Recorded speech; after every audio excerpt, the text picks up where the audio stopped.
With Humira, control is possible. In the battle of man versus nature, Irma is proving she's a force to be reckoned with. These stunning images showing the hurricane's incredible power.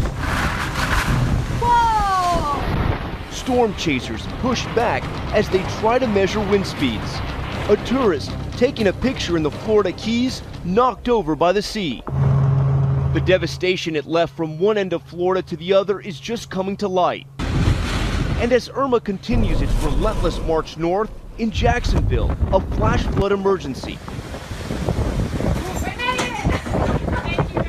Water rescues along the swollen St. Johns River. The city's mayor with this advice to residents who didn't flee. I would remind folks to put a white flag or something that represents a white flag if we need to get you out. Near Orlando, Orange County Fire and Rescue pulling residents and a scared puppy out of a flood zone.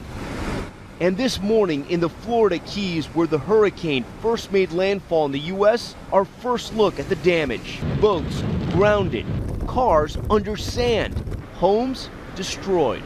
My heart goes out to the people in the Keys. I mean, there's devastation.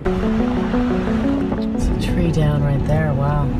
Last night, my colleague Amy Robach set off to try to see the damage for herself. It's 3:45, we are on the road, we are trying to get to the Florida Keys. But like its many residents trying to return home, she was stopped by roadblocks. We just talked to the police officers. They said that this road into the Keys is not going to be open for a long time. No residents are going to be allowed in at the present time, and they do not anticipate a time frame of when their residents are going to be allowed in. I want to go home, and there's no right for them to make me leave and then now not let me go home. They said it could be hours, it could be days, it could be weeks, up to a month. But just hours ago, Amy was able to survey the damage from the air. So much water.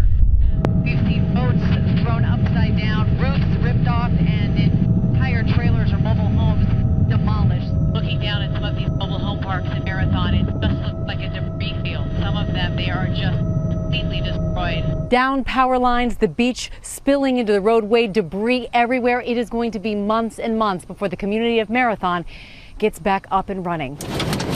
ABC's Matt Gutman traveled to Marco Island on Florida's west coast, where the hurricane made its second strike, unleashing its fury with wind gusts of 130 miles per hour. Get back! Officials estimate that 5,000 hunkered down, waking up to mangled trees and no power. We have no electric, we have no water on the island, so we're encouraging people, if you don't have to come back right now, don't. Rescuers making their first post-storm rounds earlier today. Whoa, what is that? That's the ceiling. It seems to have shredded the insulation. The insulation, yeah, it got wet, I guess, and they all came apart. Mark Belfer fled the Keys to Marco Island for safety. Oh, man. Did you get out of the way? Not at all. We ended up right dead center. Tonight, an estimated 13 million people across Florida without power, as utility crews working 24/7 to get the state up and running again. These satellite images showing South Florida before and after Irma hit. The once brightly lit cities dimmed by power outages and storm clouds. That's not good. That's not good. Trees collapsing, power lines snapping. Look at that power pole. It's split into two pieces. There are power lines all across the road. Now, we're not sure if those are live wires, but we do know this. Police aren't taking any chances. They've set up a roadblock to make sure no one drives over those lines.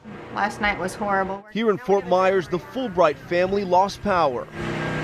They're now relying on this generator to keep the refrigerator running for now. I don't see the power coming on anytime soon with all the flooding. So it's nighttime now, and in certain parts of Florida, it is very dark because there's no power. We saw some people hanging outside the front of their house, so we're going to go talk to them now. Dave, how are you guys? So you guys no power? Dave and Margie in Fort Myers now without power since yesterday afternoon. They got the tub filled up here because the water in this area of Fort Myers is not working anymore.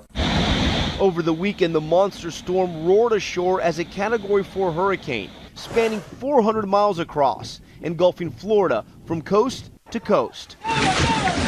The state drenched with stinging rains and storm surges of up to 6 feet in places.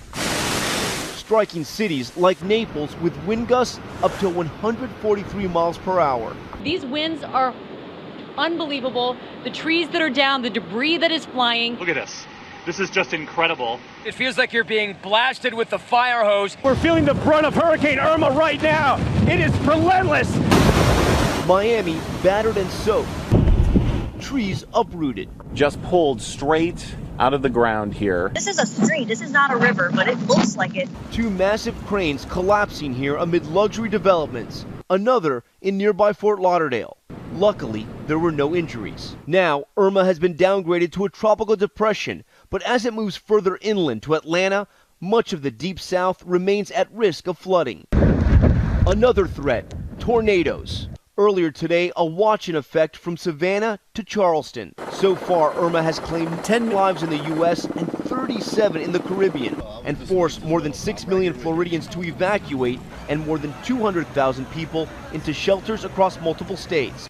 Although damage to Florida wasn't as bad as some feared, Irma is already a storm for the history books, spending a record-breaking 3 days as a Category 5 hurricane, with sustained wind speeds of up to 185 miles per hour out at sea, making it one of the most powerful hurricanes ever recorded over open water. Coming on the heels of Harvey, it's the first time 2 Category 4 hurricanes have hit the U.S. in a single season, and it's still the peak of the hurricane season. The prevailing hope here is that Mother Nature will spare this region another shattering blow. For Nightline, I'm Tom Yamas in Fort Myers, Florida. Has your doctor recommended a brace to begin treating your carpal tunnel syndrome?